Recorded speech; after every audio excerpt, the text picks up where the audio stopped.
Yusek. Yusek, Senator Bato asks the president to protect him as a Filipino citizen. Ang sabi niya, sana isipin niya na siya ay Pilipino. President siya ng sambayan ng Pinoy. Sana alagaan niya lahat ng Pinoy. Iyan ang pakiusap ko sa kanya. Your response po.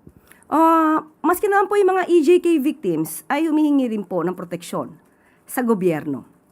So, ang akusadong katulad ni Senator Bato ay humingi ng proteksyon. Lahat naman po ay bibigyan ng proteksyon na naaayon sa batas. Ano po ba yung proteksyon na pwedeng ibigay ng Pangulo kay Senator Bato if there is? Kapag kung naaresto man po siya, kung maaaresto man po siya, lahat ng karapatan bilang isang akusado ay ibibigay po sa kanya.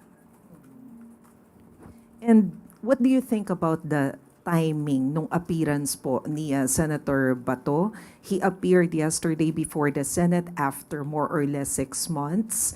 And tiyempo siya doon sa impeachment sa Congress and doon sa change sa Senate leadership. What do you think about that, Yusek? Hindi po ako makakapagbigay ng opinion patungkol po diyan dahil wala po tayong komunikasyon nung pumunta diyan si Senator Trillanes. So kung na-timingan po ito, wala po tayong personal na kaalaman. But the fact that he appeared before the Senate, you think it's a positive development? That Senator Bato appeared, I hope he will appear every time he should be asked to work and to perform his duties. Thank you.